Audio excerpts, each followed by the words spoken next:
Pastor Owen Scott. He's an associate pastor. It's what's called Prairie Alliance Church.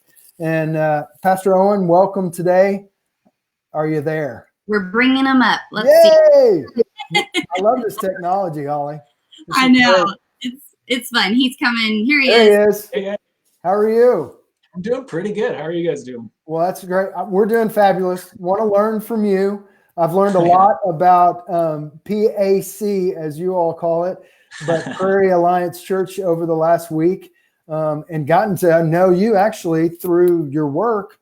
And so talk us through about your church. You know, it's in rural. It's, as you told me, it's outside of Winnipeg. It's in a rural community. So if you can kind of give people a view of your church. Yeah, for sure. So we're a rural multi-site church. The town where our main site is located in is in Portage-la-Prairie. Our second site is in a town called Neepawa. So yeah, context-wise, Portage-la-Prairie is about 13,000 people. Neepawa, I believe, is around 3,000 to 4,000 people. So super rural.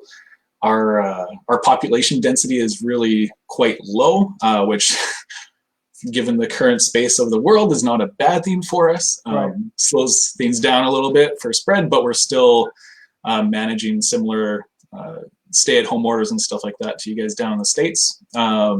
Just one of the challenges for us is definitely how do we connect people that are rural and spread across a huge landmass.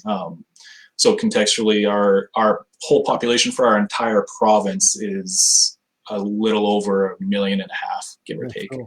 All right, so tell me this. You're telling me before that you're an associate pastor and you're kind of over the community groups. Kind of help us understand what you're over and what you're in charge of in your associate pastor role. Yeah, for sure.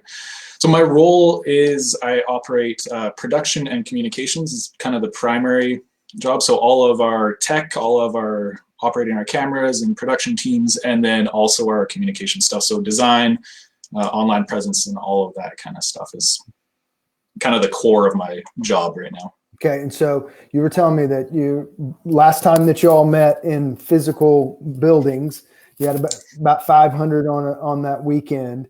And then since, and during that time period, you were telling me like only 80 people that were online during that time period, but then kind of walk us through like what's happened since you've gone fully online church and kind of how that's just blown up in a good way.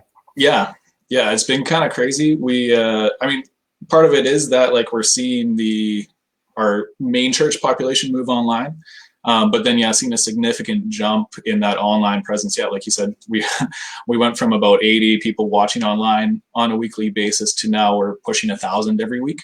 That's awesome. And it's pretty cool and pretty amazing to see. One of the things that I've really loved doing is we've built an online group on Facebook where people are just funneling through to build and really intentionally building community there. Okay, wait, are you doing that on Facebook? What's the platform that you're doing that community online? Yeah, so we're doing that on Facebook. Just accessibility is the easiest thing. Most people there, so that's the easiest place to build an audience. The idea behind, as soon as we started hearing the kind of stay-at-home orders coming down and that we weren't going to be able to do church like normal, we didn't have a Facebook group for our church yet. And so we immediately set that up and invited people and got that ball rolling. And now we're sitting just a little over 400 people in that group. Awesome. So that's kind of part of the overall strategy for us is we are taking that viewership from that 1,000 people. And that's one of the places we direct people to is to help people connect more directly with our church family is into that Facebook group. And so, we've got 400 people in there. And it's been okay, so talk to me. Let's get granular here in details. So somebody is a viewer, one of the, let's just say that all of your 500 people that were in seats now are online. So now you have maybe 500 more people.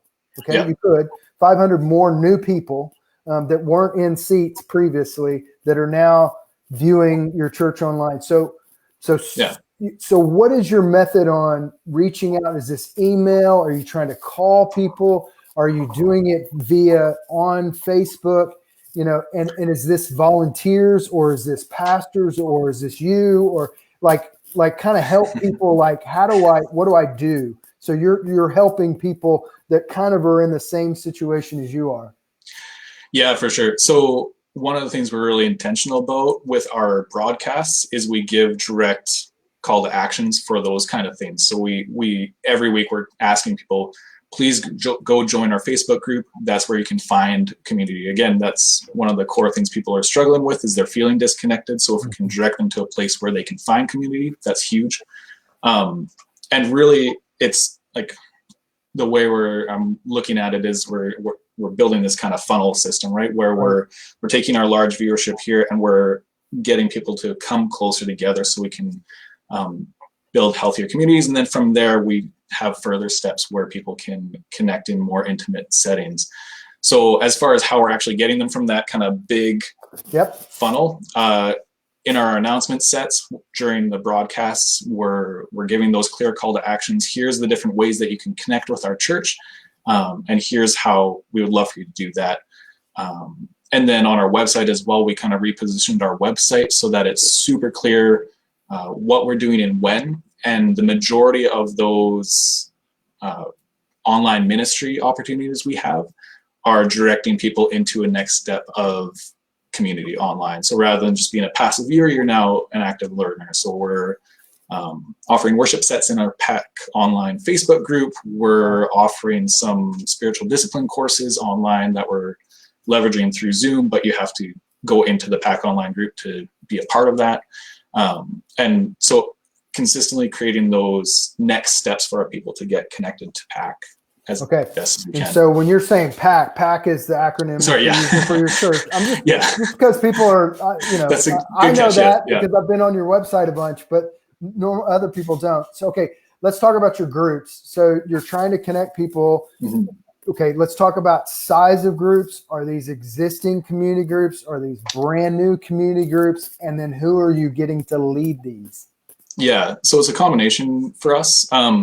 One of the things that has been a huge blessing for our church family is that we were already operating on what we call a house church model.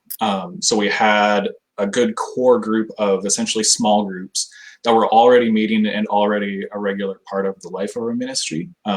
And very intentionally, they weren't like Bible study based, they weren't gender age based, they're the life on life that we like to talk about in the church world, kind of family groups. And so for those groups, the move to having to be online, while not ideal, we were able to kind of pivot most of them fairly quickly to online. So that's kind of the core of our ministry, is getting people into those groups. So then if we look at kind of that funnel stage that we have, moving from the online service into our Facebook group, from there we have a few different courses over the course of the week and different online meetings. Mm-hmm. One of those that we're intentionally doing we're calling it House Church Light, but essentially it is a mass house church. So we leverage Zoom and their breakout feature that you can use with the paid accounts. And so we invite people to join there, and then from there give them an experience of what a house church is like. And then as they're experiencing that, then we work to help get them connected into a actual existing house church or create a new one from there. That's cool. That technology, Holly's done a ton of research on all the different technology that's out there, and Zoom is amazing what we're learning on just what we're doing. Holly. Yeah, that's for sure. Great. And there's a ton of tools out there, and that's the reason why we're using Zoom right now, is because of that breakout feature. So now, Owen, pivot me towards, because you have a church of 500, right? Yeah. What's the size of your rooms, your physical rooms that you guys normally meet on a Sunday? Yeah, so our Nipawin campus, our average Sunday is between the 60 to 80 person for attendance up there, and the room is built for about 100. So it's pretty tight. Here in Portage, the main auditorium, which is a gym that we converted from the school that is a part of our ministry. I think our seating in there is average 350 to 380, Okay. give or take. So the kids aren't in there, obviously, but yeah. So as we start reopening the church, we like that word, reopening the church. So how do you think the rooms that you have, plus what you currently have going on with these virtual groups, how do you see this laying out over the next, let's just say 3 months? Yeah, it's going to be challenging for sure. Contextually for us up here in Canada, it's looking a little different than for you guys in the States. There's been rumblings of things potentially opening back up, but no real concrete conversations around that really. So it's really up in the air for when that's going to be. As far as capacity and stuff like that looks going forward, our leadership team is having that conversation of, okay, how do we make this, anticipating the probability that in Canada here, they'll probably do it phased, like how they introduce the restrictions, they'll probably do the same for easing off. So our Neepawa campus, again, there are 60, 80 people on a Sunday morning, higher probability of them being able to meet in person sooner than we would here in Portage. The challenge being, again, that spacing stuff and appropriate hand sanitization and all of that fun stuff. Okay, so let's say that I'm today and I want to be in one of your groups. I'm in Texas. Yeah. And I come online and I start interacting. I join your Facebook and everything like that. Let's go forward 3 months and let's just say that everybody's meeting. Okay. Are you going to continue to offer me to be a part of your church and your community and, and interact and do the things that we're doing right now? Are you going to try to continue that? Because you didn't have that, you didn't have that a month ago. And now, I mean, it's a huge part of the people that you're serving. So what's your plan kind of for the people that aren't able to ever come and worship with you in the same room? Yeah, so that would be honestly the first step would be case by case. So it depends. Like, so for our stream, some of our stats are showing we've had people from Ontario watching, which contextually is kind of the same distance between Texas and Florida. So for those people where physical attendance to PAC and physical attendance to one of our house churches is not really possible, I think our first step would be to try and help them connect to a healthy church that we know in their area. So that's something I worked with CV Outreach in the past, and it's part of their strategy is helping connect local people to local churches. And we would really want to adopt that strategy. But if somebody is connected online with one of our house churches and developed really intimate connections, we also wouldn't want to just like terminate that immediately and leave them floundering either. So it would be a bit of a combo, I think. So for PAC, it's going to be really important that once we're done with COVID-19, whenever that is, that the people that are online are connecting to a local church wherever they are physically. Yeah. Okay. I think that's cool. Yeah, especially because for those moments of spiritual and emotional and physical care, there's some things that you just can't do online the same way as you can do in person. That's awesome. And so we would want to help those people connect in person with the local church as best we can, for sure. That's awesome. Well, Pastor Owen, I really appreciate it. Love what you're doing. I love to learn about your church. So keep it going. We're praying for you. Awesome. And Thank you. Let's check back here maybe in a couple of weeks and get an update. Yeah, for sure. Thank you. Sounds good. Thanks, guys. Thank you so much, Owen.